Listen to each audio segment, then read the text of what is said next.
হ্যাঁ, পড়াশোনা কতদূর করিস মধু? এমএ কমপ্লিট করেছি। আ মাধ্যমিক পাশ করিস তো? হ্যাঁ, তুমি চুপ করো মা। ভাই, মেয়ে তাহলে ছোটবেলা থেকে আপনার কাছে মানুষ নাকি? হ্যাঁ ভাই, সে 6 মাসের মেয়ে তুই আমার বোনটা মারা গেছে, তখন থেকে বুড়ি আমাদের কাছেই মানুষ। এই তো মেয়ে চলে এসে। হ্যাঁ বস মা বস। মেয়ে আমাদের একটু লাজুকি আছে, কার সাথে মুখ তুলি কথাই বলতে চায় না। মেয়ে মুখ দেখাবে না নাকি ভাই? ঘুমটাটা একটু তোলো মা, মুখ খান দেখি। এই বুড়ি, ঘুমটা তোল। আমার বিয়ে হবে, কি মজা কি মজা। আব্বা, মেয়ে তো পাগলি। তোর তো আমার বিয়ে হবে, তুই আমার দামি হবি। তাহলে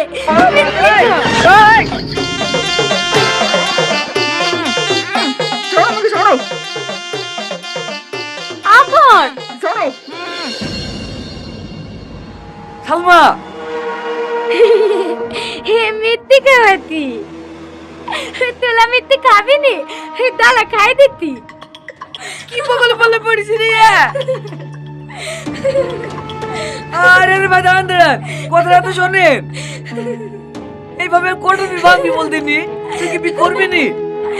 না, আমি তো তোমাদেরকে আগেই বলে দিয়েছি বিয়ে করবো না, তাও তোমরা রোজ রোজ ছেলে দেখে দিলে আসলে আমি কি করব? তাই বলে তুই সারা জীবন নাই পড়ে থাকবি নাকি? আর কতদিন মামার ঘরে বসে খাবি বলদিনি? বৌমা, এইভাবে আর কটা বিয়ে ভাঙবি বলদিনি? মেয়ে হয়ে জন্মেছি, বিয়ে সংসার তো একদিন না একদিন করতেই হবে। তোর মামা মামিরও বয়স হয়ে গেছে, আমি তো আজ এসে কাল নাই, মরার আগে লাজ্জামের মুখখান দেখতে দেবেনি। নানি, তোর মামা মামিও তোর কথা ভেবে ছেলে পিলি লাইননি, ওদেরও তো একটা দায়িত্ব আছে। আর তাছাড়া পাড়ার লোকের কথা শুনেও বাঁচা যাচ্ছে না, লোকে তোর মামাকে ধরে ধরে বলে ভাগ্নিকার কতদিন ঘরে পুষবা। কাকে কি বুঝায়? ওই বুদ্ধিটুক থাকলে কি আর এরকম কাজ করে? কত ভালো ভালো ছেলের সম্বন্ধ আসছে, মেম সাহেব নাকি বিয়ে করবে না, জিদ হয়েছে জিদ। ছেলে দেখলে নাকি ঘৃণা লাগে, ওর মা যেমন বিষ খেয়ে মরেছে। সাথী, কি অবতল দেখছো? হ্যাঁ, আমি তো অবলতা বলি বকি, দেখবো ওর জ্বালে আমাদেরকে বিষ খেয়ে মরতে হবে। আমি আর পারছি নি, তোমাদের কাউকে বিষ খেতে হবে না, আমিই খাবো। সালমা, সালমা, সালমা।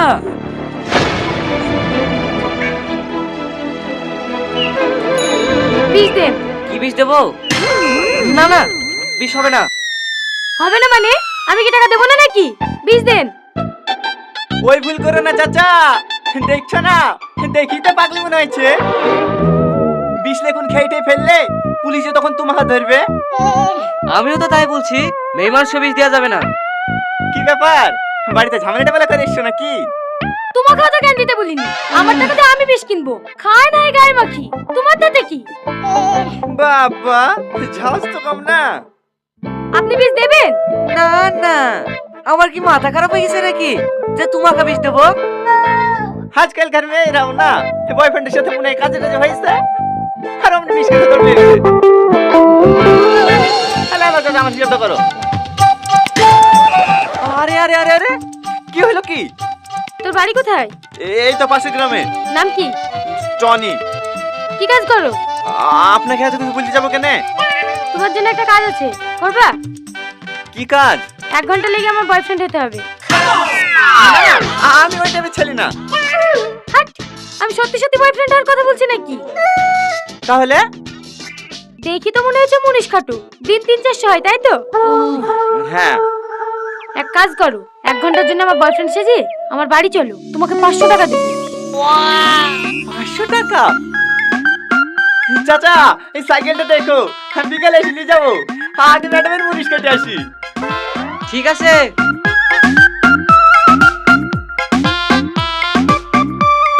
লিগি আবার মাটন খাবেন না তো? আরে না না,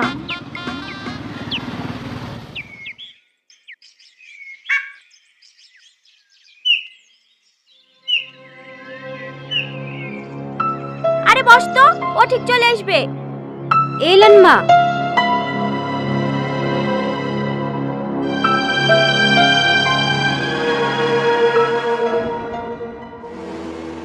নানি, এত বেলা অব্দি কমনে ছিলি বলতিনি, সে কখন থেকে আমরা চিন্তায় বসে আছি। এই বুড়ি, এই ছেলেটা কে? এটা আমার বয়ফ্রেন্ড নানি। কি বয়ফ্রেন্ড নাকি? হ্যাঁ মামি, আমরা দুজন দুজনকে ভালোবাসি। ছি ছি ছি ছি ছি ছি, এই দিন দেখার লেগে তোকে আমরা মানুষ করেছি নু, তার লেগে তুই প্রত্যেকবার নাটক করে বিয়ে ভেঙে দিস না। হ্যাঁ। এই ছেলে, তোমার নাম কি? টনি। তোমরা একে অপরকে কতদিন থেকে চেনো? কি? কি হলো বলো? 3 দিন। 3 মাস, 3 বছর, 3 বছর। দেখিছো দেখিছো, তোমার ভাগ্নে 3 বছর ধরে পীড়িত করে, আর বিয়ের কথা বললেই বলে কিনা আমার ছেলেদেরকে সহ্য হয় না। ছাড়ো বৌমা, যা হয়েছে হয়েছে। হ্যাঁ যাক, হ্যাঁ লাতি জামাইটুক তো আমাদের বেশ সুন্দর। কি করো তুমি? মাঠে সারের দোকান আছে মামা, মাঠে ধরে বড় সারের দোকান। ও, তাহলে তুমি এই ছেলেটাকে বিয়ে করতে চাও নাকি? হ্যাঁ মামা। তাহলে কাল কি বলেন না নাকি বিপরীতে? না না, এভাবে হয় নাকি? ও দুদিন আমাদের বাড়িতে থাকুক, আগে ভালো করে দেখি, তারপর না হয় ভাবনা চিন্তা করা যাবে। না না, ওর কাজ আছে। খুব জরুরি কাজ নাকি মধু? না না নানি, সেরকম কিছু না। হ্যাঁ তাহলে আবার সমস্যা কি? হ্যাঁ 2 দিন থাকো মধু। আসো মধু, ঘরে আসো।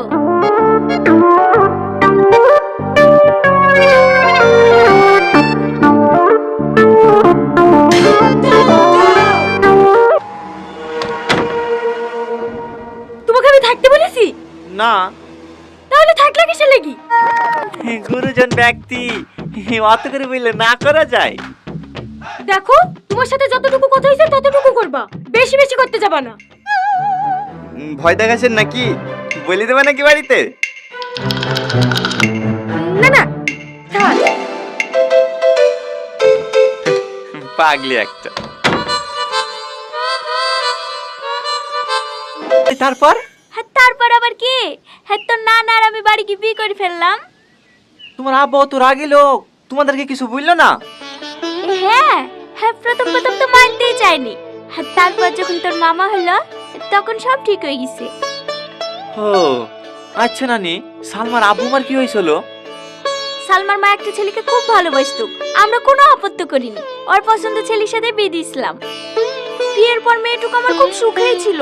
তারপর যখন সালমা পেটে আসে ঠিক সেই সময় জামাই বিদেশে যায়। তারপর থেকে আমাদের সাথে আর কোনো যোগাযোগ রাখিনি। আমরা অনেক খোঁজাখুঁজি করেছি কিন্তু পাইনি।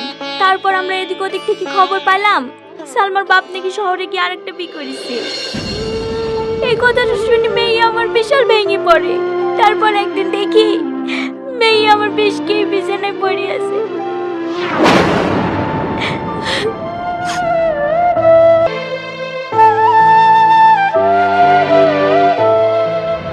সেই থেকে সালমা ছেলেদেরকে একটু ঘৃণাই করে, বীর কথা শুনলেই ভয় করে। মধু, আমার নাতনিটাকে একটু দেখো হবে, আমরা ছাড়া আর কেউ নাই। কত দাও মধু, কত দাও, আমার নাতনিটাকে তুমি কোনোদিন ছেড়ে যাবে না। কথা দিলাম নানি, আমি সালমাকে কখনো ছেড়ে যাব না। এটাতে কিন্তু তোমাকে বেশ ভালোই মানাইছে। ভালো তো হবে, কে পছন্দ করে এনেছে দেখতে হবে না? আমার জামাই। ও মা, জামাইয়ের ভাত খালি কেন? না না মামি, আর খেতে পারবো না। তাই বললে হয়, আর একটু খাও। যাই বলেন মামি, আপনাদের রান্না কিন্তু অসাধারণ। মাংসটা যা হয়েছে না, তুমি একটু খেয়ে দেখো সালমা। তো উপরে একটু মিঠু ছিল। আরে খেয়েই দেখো না। টনি, হ্যাঁ মামা। কাল সকাল সকাল আমার সাথে একটু বাজারে যাইও। কেন মামা? ভাবছি কাল কি তোমাদের আশীর্বাদটা সেরে ফেলবো, তাই কিছু বাজার করতে হবে। ও আশীর্বাদ? হ্যাঁ, তোর কিছু কেনাকাটা করার থাকলে তোর মামির সাথে কি করলিস?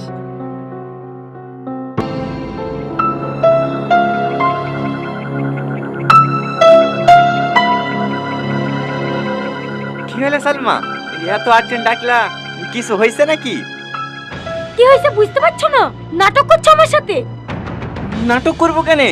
কি হয়েছে বলবা তো। মামা যখন আশীর্বাদের কথা বললো তুমি তখন না করতে পারলে না। দেখো সালমা। কি দেখবো? অসহায় পেয়ে আমাকে ব্ল্যাকমেল করছো। আমাকে বিকরি মামার সাথে টাকা আদায় করবা? চুপ করে সালমা, অনেক শুনে ফেলেছি। আর একটা বাজে কথা বলবো না। আমি তোমার টাকার লোভে এই বাড়িতে পড়ি নাই। এই বাড়ির লোকের ভালোবাসা দেখি, তোমাকে দেখি, আমি অনেক মায়া জড়িয়ে গেছি। আমি হয়তো টাকার লোভে এই বাড়িতে এসেছিলাম ঠিকই, কিন্তু বিশ্বাস করো সালমা, এখন আমি তোমাকে অনেক ভালোবেসে ফেলেছি। চুপ কর। ভালোবাসা এসব নাটক আমার সামনে করতে আসবি না। আমি তোকে ঘৃণা করি, ঘৃণা। তোর যদি একটু লজ্জা থেকে থাকে তাহলে কাল সকাল হওয়ার আগেই এই বাড়ি ছেড়ে চলে যাবি। সালমা প্লিজ, আমি তোমার কাছে হাত জোড় করে বলছি, তুমি আমার কাছ থেকে দূরে সরে যাও।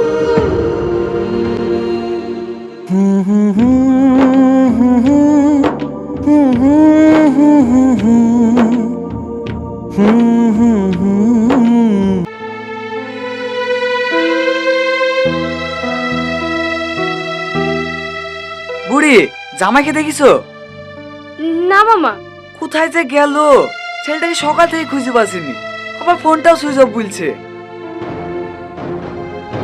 ও গো, এই দেখো টনির ঘরে চিঠিটা ছিল। কই দেখি।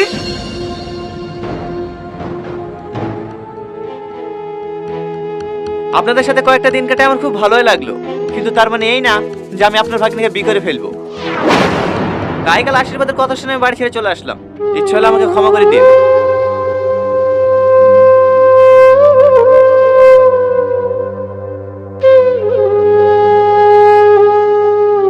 বুঝ, আমি তোর মেয়েকে সুখে রাখতে পারলো না রে বুঝ, তুই সুখে রাখতে পারলো না।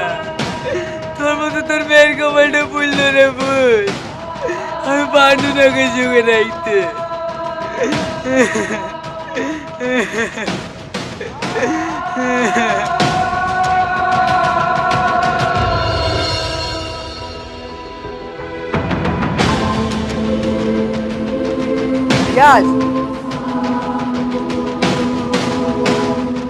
হ্যাঁ স্যার বলেন। তোমার জামিন হয়ে গেছে।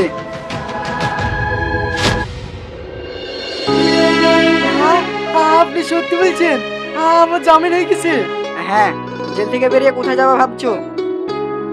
আমার গ্রামে ফিরে যাব।